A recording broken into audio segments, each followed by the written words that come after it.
안녕하십니까. 통계와 빅데이터 5장 단일 변수 자료의 탐색 두 번째 시간을 이어서 하도록 하겠습니다. 자, 지난 시간에 자료 종류가 크게 뭐가 있었어요? 범주형과 연속형이 있었죠. 그거에 대해서 얘기했고, 질적 자료, 양적 자료에 대해서 얘기했습니다. 질적 자료라고 하는 것은, 그러니까 양적 자료라고 하는 건 숫자로 표현이 된다. 아주 러프하게 얘기하면 숫자로 표현이 되고, 숫자로 표현된다는 얘기는 말씀드렸던 것처럼 계산이 가능하다 또는 대소 비교가 가능하다 이런 거죠.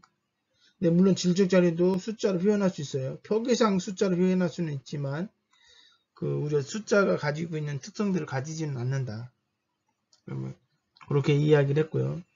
이제 통계에서는 이 용어를 많이 쓰지만 이제 R이나 이렇게 이제 통계 프로그램에서는 통계 분석할 때는 범주형이냐 연속형이냐 이런 식으로 이야기를 합니다. 질적, 양적이라는 표현 대신에. 자, 이번 시간에는 단일 변수의 연속형 자료의 탐색에 대해서 배워보도록 하겠습니다. 자, 평균과 중앙값에 대해서 배워보도록 하겠습니다. 연속형 자료는 관측값들이 크기를 가지고 있기 때문에 범주형 자료에 비해서 다양한 분석 방법이 존재합니다. 가장 대표적인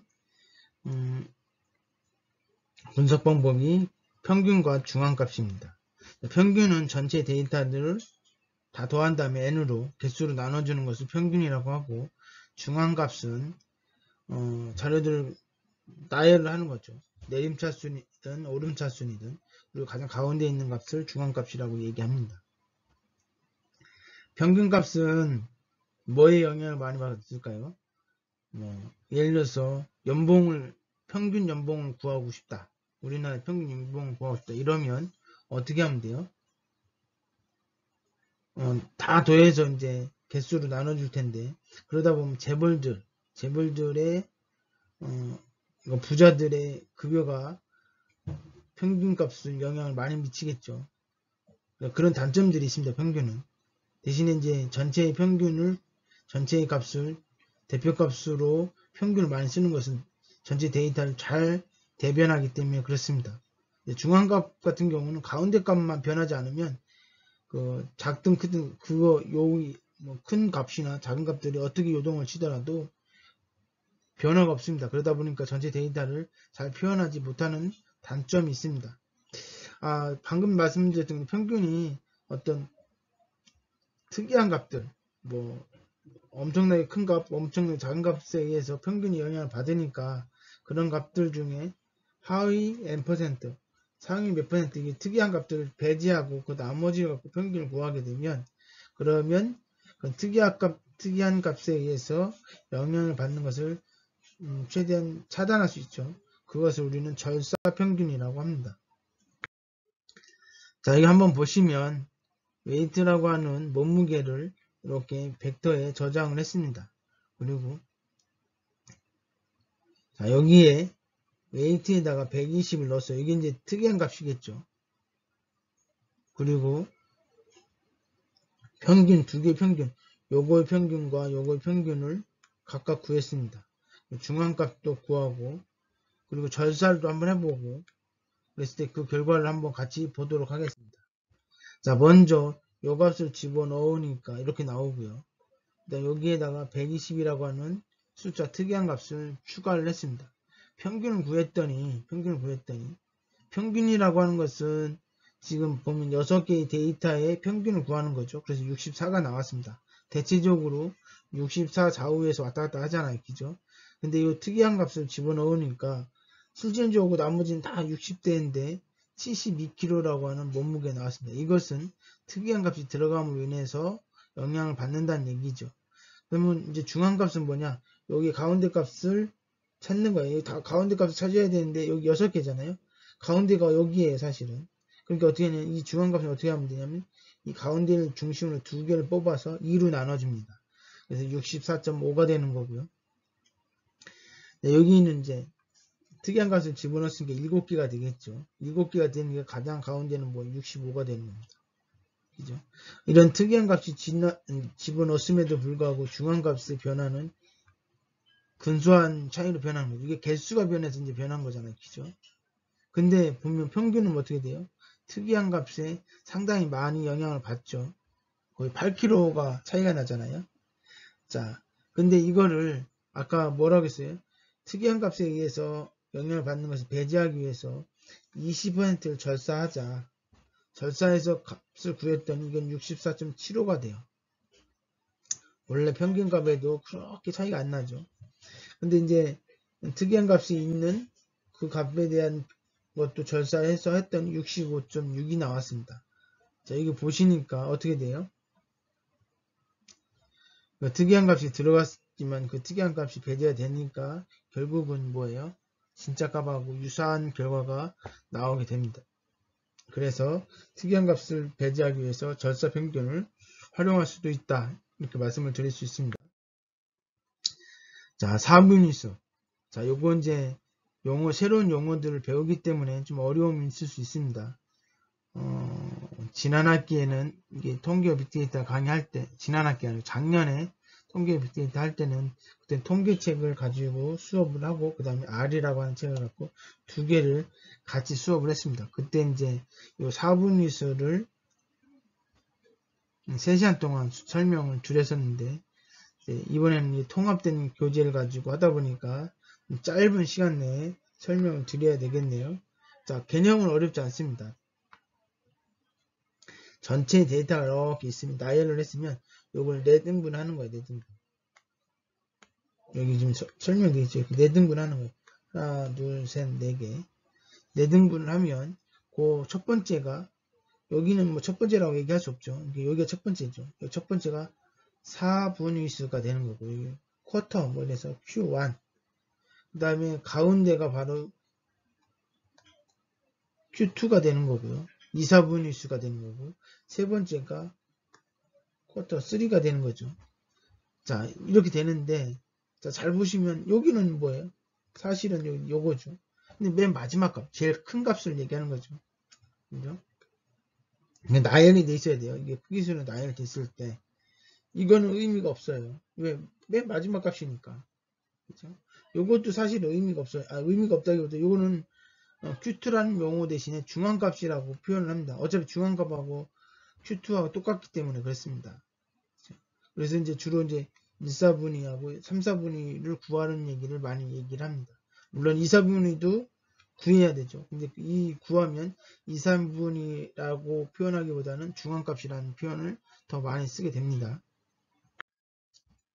자, 100명의 학생을 대상으로 영어 시험을 본 결과 4분위수를 구했더니 이렇게 되더라. 이렇게 돼 있습니다. 이게 무슨 얘기냐면 이렇게 나눴을 때 여기에 25등 안에 25등이 바로 60점, 50등이 80점, 25등 뒤로 얘기했네요. 그죠? 거꾸로 이제 역순으로 얘기했을 때 그럼 이거 75등 거꾸로 75등이니까 결국은 상위 25등이 90점, 상위 50등이 80점, 상위로부터 시작해서 75등이 60점이 되는 거죠. 자, 뭐 그 얘기입니다. 여기. 자, 그리고 평균 50점, 이게 중앙값이 80점이라고 했죠. 중앙값이 80점이고 전체 50명의 학생이 80점 이상, 여기가 반절이니까 80점 이상을 맞았다는 얘기죠. 그럼 이 시험은 전체적으로 쉬웠다라고 이야기할 수 있습니다.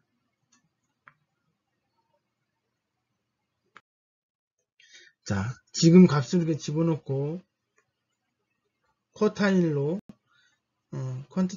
이제 그 함수로 4분위수를 계산을 하는 거죠. 자, 그러니까 어떻게 돼요? 0은 그냥 하는 겁니다. 왜? 최소값이에요. 여기 최소값.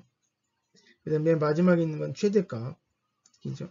그러니까 이거는 의미가 없어요. 첫 번째, 그러니까 1, 4분위, 3, 4분위, 1, 4분위, 3, 4분위. 여기 중요한 거죠. 이건 중앙값이고, 이렇게 값을 구할 수 있습니다. 이건 계산해서 구해야 되는 거죠. 그러니까 작년에는 요 계산하는 방법을 배웠었습니다. 근데 지금은 R로 그냥 입력하면 자동으로 나오니까. 퀀트 타일 해가지고 요거는 이제 열로 나눴습니다. 즉 뭐예요? 이게 지금 이건 4개로 나눈 거고 이건 10개로 나눈 거예요. 그러니까 이제 0%부터 100% 즉 이렇게 있으면 이게 10주 그러니까 10개로 나눈 거죠. 그래서 10%, 20%, 30% 이렇게 되는 거죠. 여기서는 이제 아까 1사분, 2사분 이런 얘기는 안 하는 거죠. 그냥 10개로 나누었다. 그런 거고. 요게 이제 중앙값이다 라고 하는 것만 요거랑 같은 거죠. 요거랑 같은 걸로 인식하면 됩니다. 근데 사실 요거는 우리가 하지 않습니다. 여기서는 이제 연습 삼아 보여준 거고 이렇게도 나눌 수 있다. 그러니까 내가 만약에 데이터가 있는데 이 데이터를 만약에 10개로 나누고 싶다. 10개의 구간으로 나누고 싶다. 그럴 때 이렇게 쓴다는 얘기죠. 근데 보통은 데이터를 볼 때 4분위수만 활용을 합니다. 그래서 이제 서머리라고 하는 함수를 이용해서 요거를 하면 최소값이 바로 이제 요거 0%가 되겠죠. 0% 대신 이걸 쓰겠다는 얘기죠. 그 다음에 1사분위수, 이게 2사분위수죠. 그 다음에 요건 평균입니다. 평균. 요거 이제 중앙에 들어간 것은 요 숫자의 나열순에 의해서 중앙값이 여기에 들어갑니다. 이 중앙값이 꼭 여기에 들어갈 것이냐? 여기에 들어갈 수도 있겠죠. 뭐 이거는 경우에 따라서 그럴 수 있을 것 같습니다. 그 다음에 3, 4분위수, 그 다음에 여기 최대값이죠. 4, 4분위수인데 뭐 4, 4분위라는 표현을 안 쓴다고 했죠. 1, 4분위하고 3, 4분위만 그렇게 표현을 쓰고 2, 4분위는 중앙값이라는 표현으로 쓰게 됩니다. 3포라고 하는 것은 뭐냐면 퍼져진 정도를 얘기합니다. 그래서 우리 3포도 뭐 이런 용어를 많이 쓰죠. 중학교 때하고 고등학교 때 이제 우리가 분산이나 표준 편차를 배웠을 텐데 이것들이 3포를 표현하는 지수인 겁니다. 그래서 이제 우리가 분산을 할 때 우리가 옛날에는 어떻게 했냐면 가까이 값을 평균을 먼저 구한 다음에 평균을 구해가지고 그 평균하고 그 값은 xi라고 하고 평균을 x바 또는 m이라고도 표현하죠. 이 평균하고의 거리인데 이게 이제 얘가 크면 음수가 나오겠죠. 얘가 작으면 요거보다 작으면 양수가 나오고. 근데 그걸 그냥 다 더해주면 상쇄돼 버리기 때문에 그래서 요걸 제곱을 해줍니다. 거리의 제곱. 거리의 제곱을 해주고 그것을 요 개수로 보통 n개죠. n개면 n개로 나누는데 n개 대신에 n-1로 나눕니다. 요것이 통계의 값을 더 잘 드러나기 때문에 n-1로 나눕니다. 이게 이제 전체 데이터가 아니고 표본 데이터를 가지고 하는 거기 때문에 이렇게 n-1로 해서 하는 것이 더 정확하게 나타나기 때문에 n-1라고 공식이 약간 바뀌어서 나옵니다.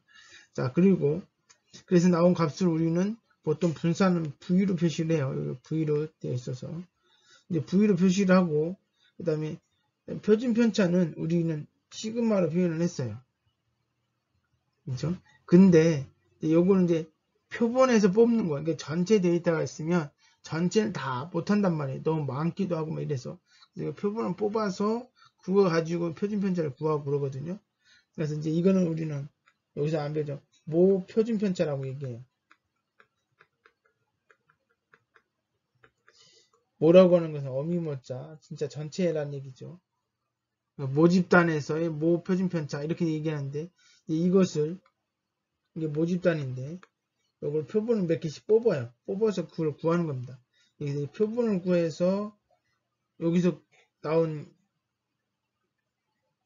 표본을 가지고 표준 편차를 구할 때는 S로 표시합니다. S로. 그리고 이거에 사실은 이 V는 시그마의 제곱이거든요. 그러니까 이 S의 제곱이 바로 뭐가 되겠어요? 분산이 되겠죠? 그래서 이렇게 표시한 것 뿐입니다. 그죠? 네, 여기는 대문자 쓰고 소문자 썼는데 똑같이 통일성 있게 소문자 쓰는 게 맞죠? 이 분산을 루트로 씌워주면 표준 편차가 된다. 이런 의미입니다. 그래서 이 분산이나 표준 편차가 작다. 어떤 표준 편차가 10이다, 20이다 이랬을 때 이게 작다는 의미는 어떤 의미를 갖냐면 평균에게 몰려있다. 평균에 이렇게 멀리 떨어져 있다. 이러면 얘는 뭐예요? 표준 편차가 크다는 얘기예요. 즉 분산이 크다는 얘기죠. 그 얘기는 무슨 얘기예요? 퍼져진 정도가 크다라는 의미예요. 표준 편차나 분산이 이게 평균에 몰려 있을 때 그 집단을 표현하기가 좋습니다. 그래서 분산과 표준 편차가 작을수록 의미가 있습니다. 자, my 데이터라고 하는 변수에다가 데이터를 이렇게 집어넣고 분산을 구하여라, 표준 편차를 구하여라 이렇게 하면 계산에 대해서 결과가 나옵니다. 그 다음 범위라고 하는 것은 최소값과 최대값을 보여달라는 얘기죠. 그래서 이렇게 되는 거고요. 그 다음에 이 범위의 차이, 여기 지금 보면 이게 백이죠. 그러니까 이제 이 범위, 여기 범위가 요거잖아요.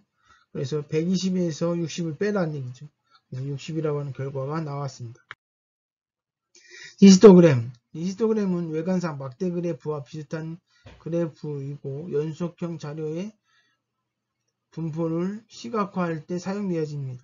히스토그램. 이제 막대 그래프랑 구분 없이 씁니다. 막대 그래프를 그리려면 값의 종류별로 개수를 셀 수 있어야 하고 키와 몸무게 등의 자료는 값의 종류라는 개념이 없기 때문에 종류별 개수를 셀 수가 없습니다.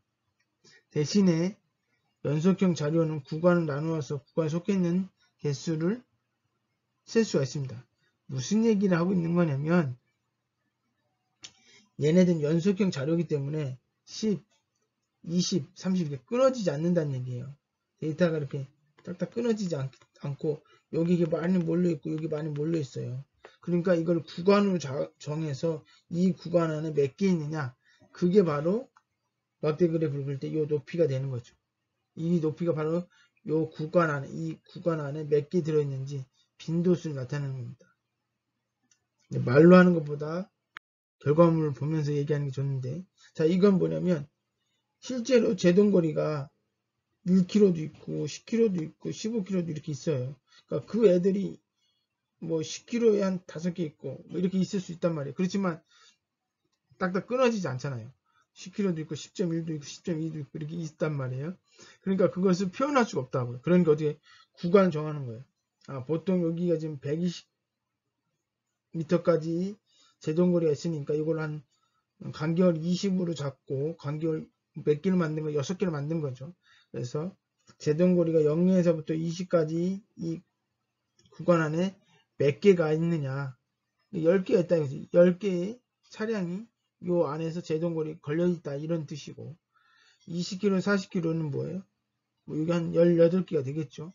18개인지 17개인지 모르겠지만 그 빈도수가 있으면 그만큼 그리면 됩니다. 그래서 이걸 히스토그램이라고 얘기하는 거, 막대 그래프하고는 약간 차이가 있습니다. 막대 그래프는 아까 얘기했던 범주형이니까 남자 몇 명, 여자 몇 명이 정확하잖아요. 근데 여기서는 구간으로 빈도수 계산을 해서 표현을 합니다. 자, 아까 말씀드렸던 것이 히스토그램이나 외관상으로 막대 그래프가 똑같다. 그죠? 요거는 뭐 A형, B형, AB형 뭐 이런 식으로 하나 딱 이 타입에 있는 사람 몇 명이냐 이렇게 계산이 되는 거죠. 그렇지만 연속형일 때는 4천에서 5천 사이에 있는 사람들이 다양하게 많단 말이에요. 그러니까 요 구간을 정해놓고 그 구간의 빈도수를 계산해 주는 거예요. 자, 그래서 막대 그래프 같은 경우는 요 면적, 요 밑에 이 폭이 넓으냐 좁으냐에 큰 의미가 없어요. 그렇지만 히스토그램은 요 폭은 바로 1000이잖아요. 그죠? 이 폭에 의미가 있어요. 그래서 이 면적에 의미가 있다. 그리고 이제 뭐 그림상 그릴 때 어떻게 그린다? 막대 그래프는 여기 띄어 있습니다. 얘랑 붙어 있는 게 아니에요. 왜냐하면 여기 5000이라고 하는 값이 사실은 5000이라고 하는 애는 여기에 들어가도 되고 여기에 들어가도 되잖아요. 그죠? 일반적으로는 요 왼쪽이 들어갑니다. 하지만 이제 5001 뭐 이런 애들은 여기에 해당될 수 있어서 보통 시각적인 표현에서 이거 붙어 있다라고 얘기할 수 있는 거죠. 그래서 붙여서 그림을 그립니다. 근데 막대 그래프는 A형, B형 이런 개념이고 빈도수 계산해서 나온 것이기 때문에 떨어뜨려서 그림을 그린다. 물론 붙여서 그린다고 해서 문제되진 않습니다. 그렇지만 이제 막대 그래프하고 히스토그램을 좀 구분한다면 그렇게 이야기할 수 있습니다. 자, 상자 그림이라고 하는 것도 이제 뭐 작년에 수업할 때는 진짜 1시간 이상 설명을 했던 건데, 자, 이거 보시면 이 그러니까 상자 그림 같은 경우는 전체 데이터를 다 보여주고 이거의 특성을 이제 보는 것보다 가시화를 해서 시각화를 해서 보여주는 게 좋습니다. 그런데 이 시각화를 어떤 식으로 할 거냐, 우리의 관심사는 특이한 값이 아니고 평균, 여기 관심이고, 물론 특이한 값도 관심이 대상이 될 수 있죠. 그런 것들이 어떻게 분포가 되어 있는지 알려주고 싶어요. 그럴 때 쓰는 방법이 상자 그림입니다. 박스 플롯인데, 자, 이거 보시면 어떻게 되어 있냐면 우리가 아까 구했던 1, 4분위, 3, 4분위를 이렇게 그립니다. 그죠? 그 다음에 요 2, 4분위가 바로 이제 중앙값이죠. 2, 4분위를 표시를 해주죠. 진하게. 그래서 이게 상자예요. 2, 4분위가 정확하게 가운데 있을 수도 있지만 이렇게 있을 수도 있어요. 여기 많이 몰려 있으면 여기보다는 그러면 이렇게 그려지는 거고, 만약에 중앙값이 밑에 있다. 그러면 뭐예요? 밑에 많이 몰려 있다는 얘기겠죠. 그 다음 최저값, 여기 바로 이제 우리가 이렇게 그림을 그리면 여기죠. 여기가 최소값이고 여기가 최대값인 거죠. 그죠? 근데 여기서 이제 뭐 특이한 값들 있잖아요. 특이한 값은 여기다 그림을 그려주는 겁니다. 그러니까 쉽게 얘기하면 이 전체 데이터 이렇게 있으면 이렇게 이제 특이한 값을 빼놓고는 여기 최대값과 최소값을 구하는 겁니다. 그래서 이렇게 그림을 그려주는 거. 자, 그 다음에 요거는 무슨 의미냐면 1, 4분위하고 3, 4분위는 이게 전체가 있으면 25%, 25, 25, 25니까 여기 가운데가 뭐예요? 50%란 얘기죠. 50%를 나타내는 겁니다. 자동차 제동거리 해가지고 구했더니 어떻게 그려졌어요? 이렇게 그려졌습니다. 이렇게. 그죠? 여기 특이값 그려지고, 여기 최대값, 최소값, 여기 1, 4분위, 3, 4분위, 여기 중앙값. 이렇게 그림을 그렸습니다. 자, 여기에서 이제 방금 전에 dist라고 하는 변수에 뭐가 들어가 있냐면 카가 들어있죠. 카스라고, 여기 데이터셋입니다. 거기에 있는 데이터 중에 여기 지금 뭐예요? 두 번째 열에 이렇게 데이터가 이제 카라고 하는 데이터셋이 이렇게 있으면 두 번째 요거 있죠. 요거 여기는 비어있으니까 이 전체를 얘기하는 겁니다. 요거를 뽑아서 여기다 집어넣어라 이런 얘기고요. 그거에 대한 통계 값을 이게 지금 출력을 한 거죠. 통계값 출력을 했는데 여기서 얘기하는 거는 요 2는 뭐냐면 최소값을 얘기하는 거고요. 그 다음에 이게 1, 4분위니까 여기 중앙값, 3, 4분위니까 이건 최대값 이렇게 들어갑니다. 그리고 그 개수 요거의 개수가 몇 개냐면 50개란 얘기예요. 데이터 개수는 50개고, 자, 그 다음에 요거는 뭐냐면 중앙값에 대한 신뢰 구간이 중앙값 여기 있잖아요. 요거의 신뢰 구간이 이렇게 된다. 구간이니까 요 안에 이 중앙값이 들어갈 나 이런 얘기죠. 신뢰 구간이라고 하는 개념이 들어가 있고요. 그 다음에 요 아웃이라고 하는 것은 바로 뭐냐면 특이한 값을 얘기하는 겁니다. 특이 값을 보여준 거고요. 네, 코드 5-11번 보시면 아일리스라고 하는 데이터셋에서 꽃잎과 꽃받침의 값을 가지고 품종을 결정하는 그런 거에 대한 내용입니다. 자, 그래서 박스 플롯이라고 하는 함수를 통해서 시각화를 했어요. 자, 여기 보면 품종이 세 종류가 있죠. 세토사하고 버지칼라하고 버지니카 세 종류가 있는데 얘네들이 지금 뭐예요? 꽃잎의 길이가 1부터 7까지 있는데 보통 세토사는 여기 있어요. 즉 꽃잎의 길이가 요 사이에 있으면 대부분 세토사다. 그 다음에 여기 5보다 5 정도 5에서 7까지 여기 상당히 긴 것들은 버지니카다.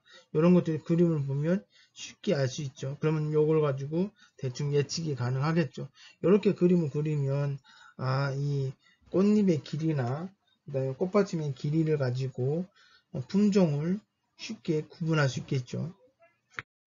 일반적으로 바플롯이라든지 파이라든지 이런 차트들은 하나의 화면에 하나만 그려집니다. 그래서 그것을 여러 개를 그리고 싶을 때 파라고 하는 함수를 이용해서 화면을 분할을 하고, 지금 여기는 지금 1,3으로 되어 있으니까 3개의 구간을 나누고, 그리고 바플롯이라고 하는 함수를 3번 호출해서 각각에다가 바 차트를 그림을 그립니다. 이렇게 해서 보여주고, 이제 이게 다 썼으면 해제를 해줘야 되니까 이게 지금 이걸 통으로 만들어 주는 거죠. 이렇게 할 수 있습니다.